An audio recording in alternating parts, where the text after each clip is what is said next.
Suspended Senator Natasha has been accused of seeking to eat her cake and still have it by appealing the July 4th judgment of a federal high court in Abuja and still attempting to enforce the same judgment. A senior lawyer, Ken Harris, made this observation while reacting to Akpoti-Oduaghan's invasion of the National Assembly on Tuesday, July 22nd, claiming to want to enforce the judgment of the Federal High Court, which she claimed ordered her recall. Harris wondered if taking the law into one's hands, as shown by Akpoti-Oduaghan's conduct on Tuesday, is the right way to enforce a judgment. The senior lawyer recalled that Akpoti-Oduaghan filed an appeal against the judgment about a week ago, faulting the judgment and praying the Court of Appeal to set it aside. Harris, who queried the rationale behind Akpoti-Oduaghan's decision to invade the National Assembly on Tuesday, July 22nd, sought to know what the judgment she's seeking to enforce. I mean, Mikhail, first of all, the drama that happened yesterday, how would you describe what transpired, at the National Assembly complex yesterday? I just see it as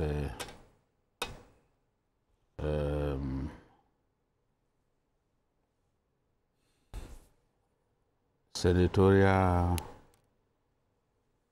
content creation. That's it. Senatorial content creation. First and foremost, I don't think we've ever had a senator like Natasha. Never in this country. Never. Because we are told that she's a lawyer. Courts implement their own decisions. Bailiffs will go and ensure that the judgment of the court is implemented. Police, it is not the plaintiffs that implement their judgment in their favor. You understand? So what she did is an illegal thing. Anybody can gather a band of touts. In fact, it's so cheap these days to gather people and say, yeah, follow me to people are hungry. So even some of the people who are not hungry, they are greedy. Some people have some money, but they can still follow you for just 2,000 naira. So I'm not even impressed. Exactly. All she's trying to do is to arouse public sentiment and all that. But she knows in her heart that what she's doing will amount to nothing. If I was in the leadership of the Senate, she will not get past the first gate. She will not get past this first gate. But they knew that, look, this is just impotent grandstanding.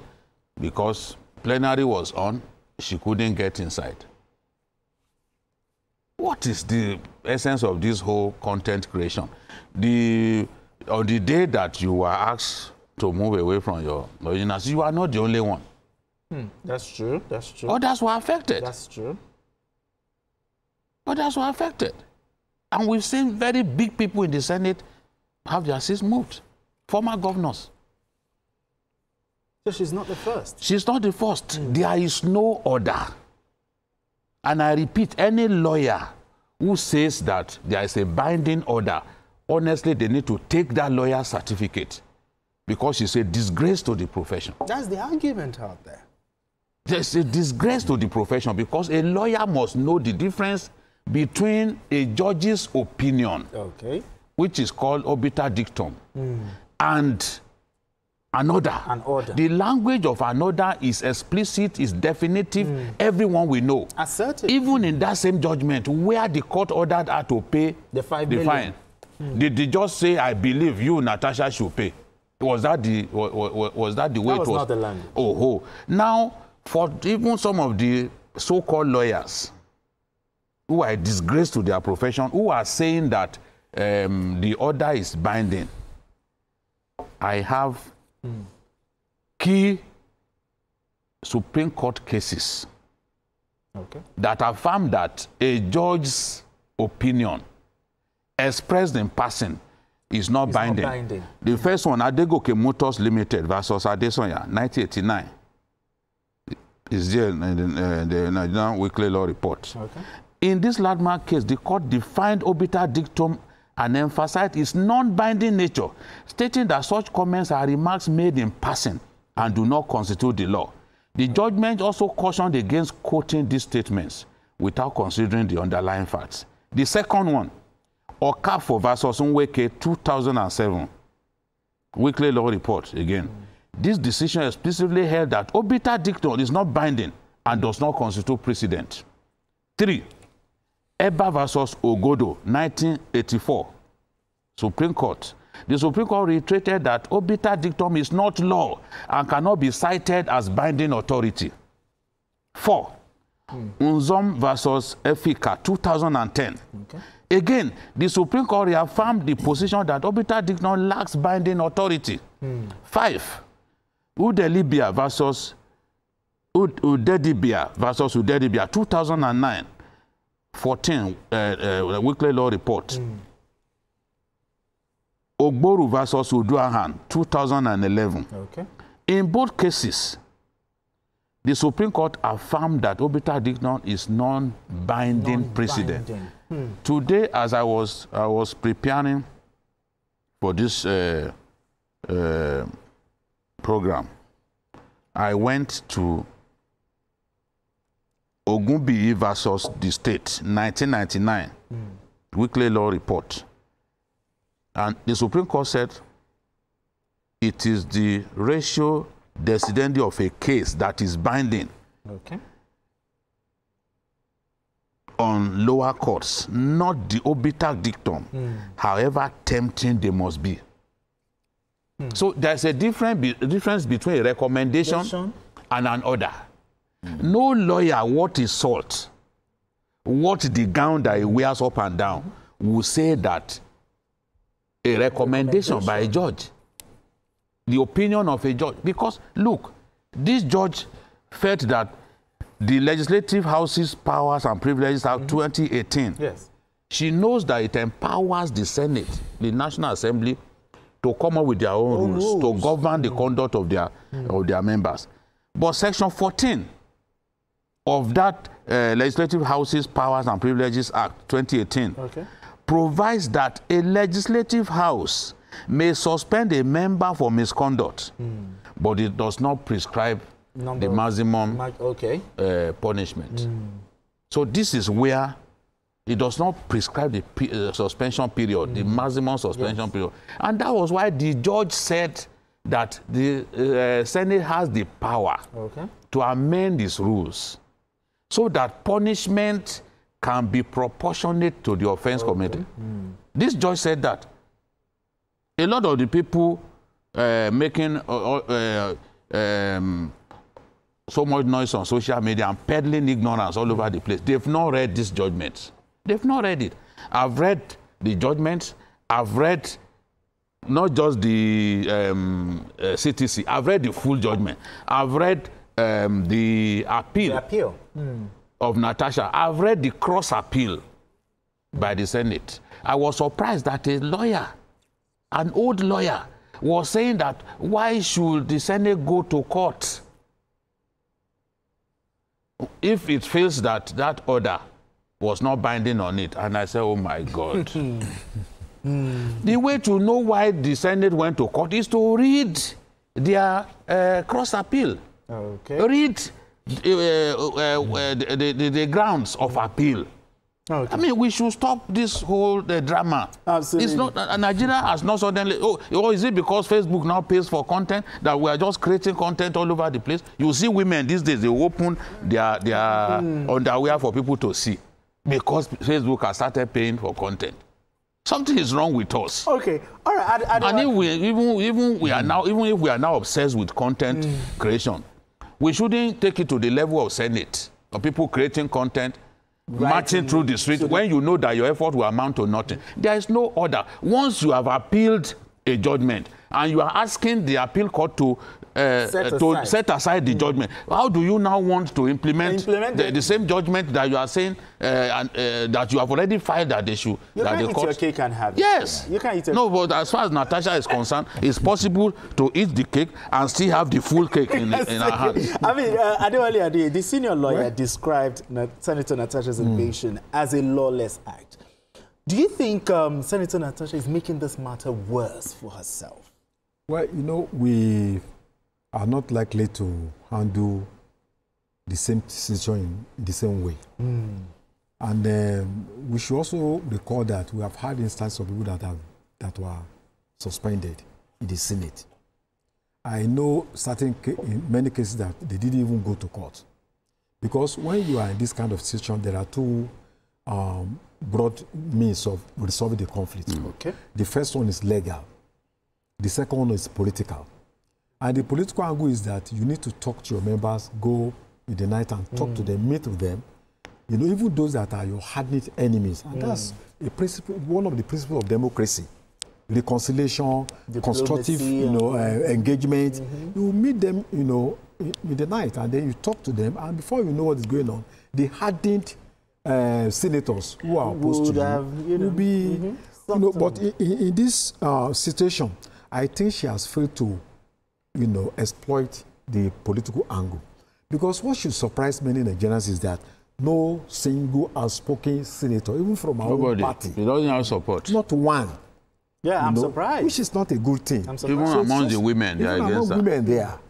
So there's a kind of silence, even on the part of our own party. Even the PDP as a party, has not been coming out forcefully to defend her. No talk of those that are indeed. So that makes the situation very bad for her. Sure. And I also think that going to court, well, it's legitimate.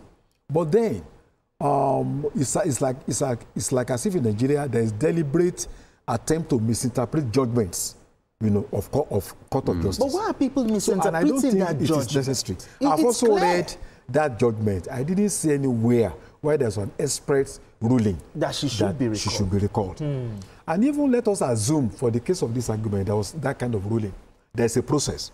Okay. Because we have the National Assembly is a chamber of people that make laws. We have those who execute laws, which are the security operatives. So if the court has given a judgment, there are law enforcement institutions that will be approached to enforce such laws. An individual cannot enforce law. So I think she needs to go back to the drawing board. I was actually wondering that, look, the Senate, the National Assembly will be going on 2 hours, two months, plenary recess. I felt that she should have waited. Use that window of opportunity to negotiate with some members in National Assembly so that this issue can be resolved amicably. Because taking your case to public opinion is sensational. But in terms of practical sense, it does not add value to your political future. I mean, but what happened yesterday was embarrassing, to say the least. But let's look at it from the beginning when this matter started. Do you think this Senator Natasha situation could have been handled differently? The Nigerian Senate, Senator Akpab, do you think this whole matter could have been handled differently? Now, turning into this? How would they have handled it? She's the first person to be suspended.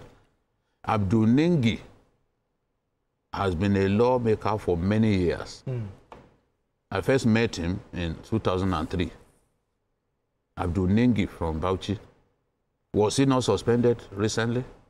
Yeah, he was. Did Abdul Nengi throw all of this tantrum? Did he? No. Despite being a senior person, they suspended it, they took it on the chin because he knew he goofed on the day. And his own colleagues rebuked him on the floor. No one is perfect. Where you make a mistake, you must be ready to retrace your steps. Absolutely. You are not the first person. Look, she took this matter to court. And the court resolved all of the issues that Natasha took to court against her. True. This is the truth. The court ruled that her rights had not been violated because they didn't allow her to speak from that seat. The court ruled that based on the rules governing the Senate, you cannot speak unless from a seat officially assigned to you. So the Senate had not done anything wrong. Even this matter of recall was not part of the reliefs that she brought before the court. So I'm even surprised that the judge went there. Because she didn't ask you, and the Supreme Court already said that courts are not Father Christmas. You can't grant what a plaintiff didn't ask of you. Okay. Because by the time she filed that matter, they had not even sat on her matter. The disciplinary committee had not sat on her matter. The ethics committee had not sat on her matter. So the issue of duration of suspension couldn't have even arisen. So the judge had no business going there. And it's one of the grounds of appeal that the judge itself had no jurisdiction on the matter. So those saying, oh, they are, if they didn't have, if the case had not gone against them, why are they appealing? Why are they not asking Natasha that same question? Or why did she appeal? If you won the case, because she presented the case like she won, just to deceive our devotees. Now, why are they not asking her why she's appealing? Maybe the case was in your favor. Exactly. So what are you appealing against if it was in your favor? So we are in a very, very ridiculous season. People say all kinds of things, and the desire to learn is like it's even becoming extinct. Nigerians, they are not, to even read a few pages, people don't want to read, but they have an opinion even about matters they know next to nothing about. Something you read, somebody posts something even on social media. They've not read it, but they already gone to the comment this session. They're already commenting. Sometimes they will be abusing you. Whereas if they had read it, they will have known that there is no need to abuse you. So this is who we are. Hatred for the government of the day is already affecting even people's sense of judgment. How do you not know, for example, that there is a difference between a recommendation by a judge and another? Why are you pretending? All right.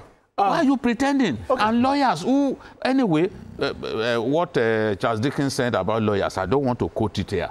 Because if I quote it here, you will now see why some person will call himself a lawyer and he will be telling you that there's a binding order. Even that paragraph 12 of the CTC. Yes. Do you know that some people are saying that it's a binding order? How? When the judge is saying that, when the judge said, consider recalling her. I believe that you have the power, and I believe that she should be recalled. If she wanted you to recall, she will say, I hereby order.